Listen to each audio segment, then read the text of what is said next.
존경하는 국민 여러분, 사랑하는 국군 장병 여러분, 포항은 해병들의 고향입니다.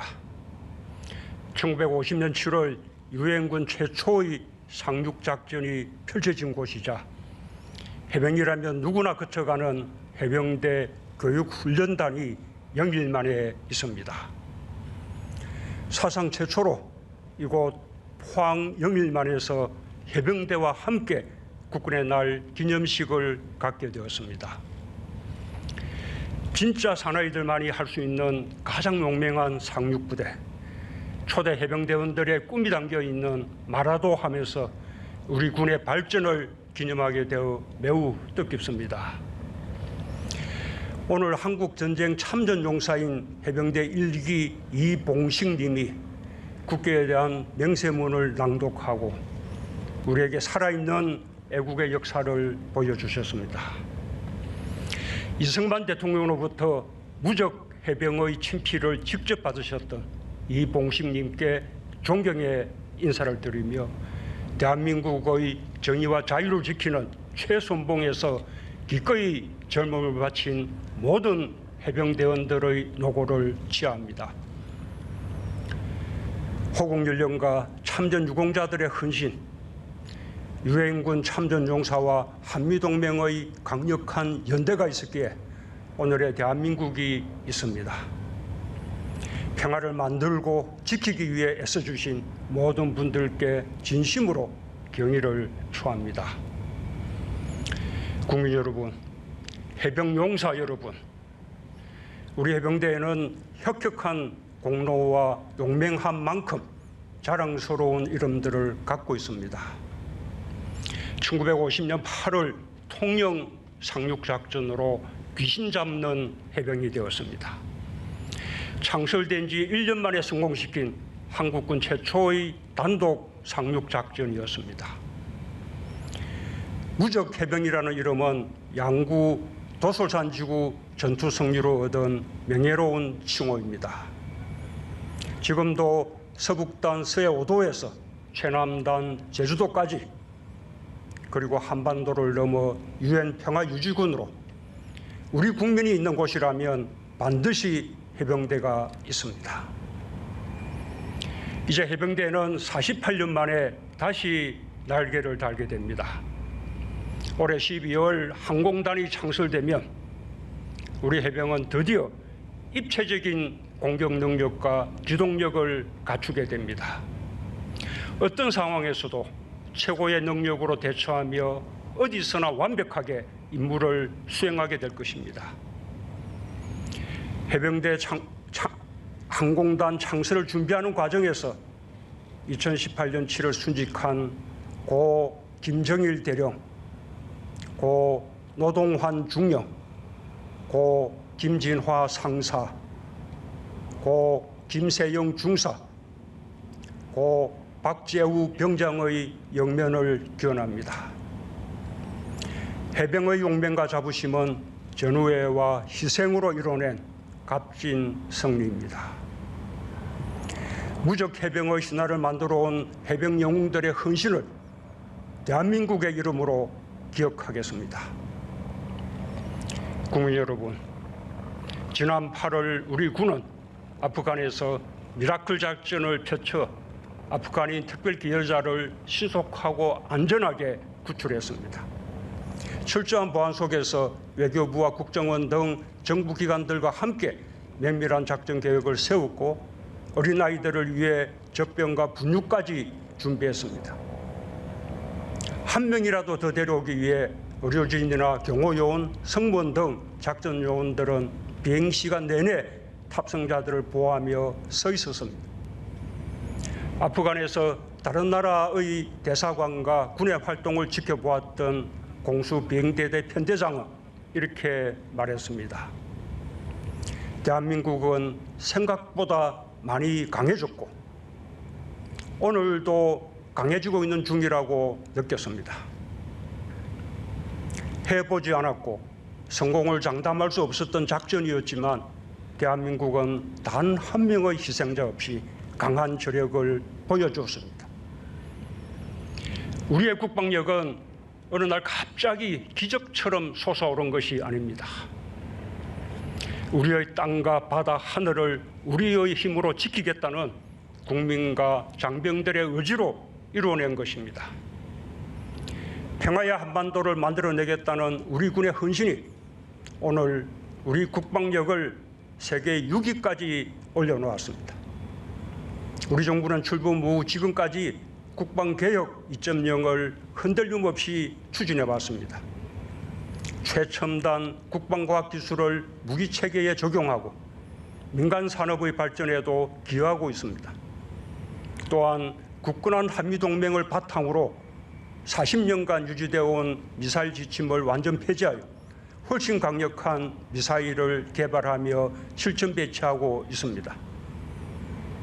해군은 이지스함과 SLBM을 장착한 잠수함에 이어 광활한 해양 어디서나 다목적 군사기지 역할을 수행할 3만톤급 경항모 사업을 추진하며 대양 해군으로 나아가고 있습니다. 공군은 순우리 기술로 차세대 한국형 전투기 KF-21 시제품을 완성했습니다. KF-21 보라매는 마하 1.8의 비행 속도와 7.7톤의 공대질 미사일 무장 탑재력으로 우리 공군의 중추가 될 것입니다. 이제 우리 국군은 4차 산업혁명의 기술을 기반으로 최첨단 과학기술군으로 도약하고 있습니다. 초연결 네트워크를 활용한 통합공중방어체계, 유무인 복합전투체계를 구축하고 있으며 무인 항공전력도 정찰과 통신중계와 공격 등 다양한 임무를 수행할 수 있도록 고도화하고 있습니다. 국방우주 개발을 넘어 국가우주 개발 시대를 열기 위한 인공지능 기반의 사이버전 체계, 정찰위성, 우주발사체용 고체 추진기인과 기술 역시 거침없이 발전시켜 나가겠습니다. 한미양국은 연합방위태세를 강화하면서 전시작전 통제권 전환의 의지를 다시 확인했고 우리는 전환 조건을 빠르게 충족해가고 있습니다. 오늘 오직 우리 군 전력으로만 피스메이커 상륙작전을 국민들께 선보일 예정입니다. 육해 공군과 해병대가 함께 펼치는 미래 합동작전에서 나라를 지키는 강한 안보의 힘을 보실 수 있을 것입니다. 믿음직한 우리 국군의 면모를 국민들께서 충분히 확인하시게 될 것입니다. 국군 장병 여러분, 누구도 흔들지 못하게 하느니 아무도 넘볼 수 없는 포괄적 안보 역량을 키우기 위해 정부는 최선의 노력을 다하고 있습니다. 정부는 내년도 국방 예산으로 총 55조 2천억 원을 국회에 제출했습니다. 2017년보다 37% 정액된 수준입니다. 특히 첨단 기술의 핵심 전력과 차세대 무기 개발을 위한 R&D 예산을 더욱 대폭 늘려 4조 9천억 원을 책정했고 실전 훈련을 위한 가상현실, 정강현실 모의훈련 체계도 확대했습니다. 국내 방위 산업을 적극적으로 육성하려는 노력도 예산안에 담았습니다. 무엇보다 우리 청년들에 대한 국가의 책임을 강화했습니다. 병장 기준 봉급으로 67만 6천 원으로 인상할 예정입니다. 2017년 기준 최저임금 수준이란 약속을 지킬 수 있게 되었습니다. 하루 급식 단가도 11,000원으로 늘었습니다. 18개월 복무기간 단축은 올해 12월이면 완료될 것입니다. 대한민국의 평화와 안보, 장병들의 복지를 위한 정부의 노력이 이처럼 적지 않은 성과를 이루었습니다. 군 스스로도 고강도 개혁을 진행하고 있습니다. 군사법원법 개정을 통해 투명하고 공정한 수사와 재판을 받을 권리를 제도적으로 보장했습니다. 군 혁신의 핵심은 인권입니다. 서로의 인권을 존중하는 가운데 맺어진 전후에야말로 군의 사기와 전투력의 자양분입니다. 장병들은 조국 수호의 사명감으로 임무 완수를 위해 최선을 다하고 있습니다. 군 인권을 위해 뼈를 깎는 각오로 혁신하는 것이 강군으로 가는 지름길이라는 것을 명심해 주길 바랍니다.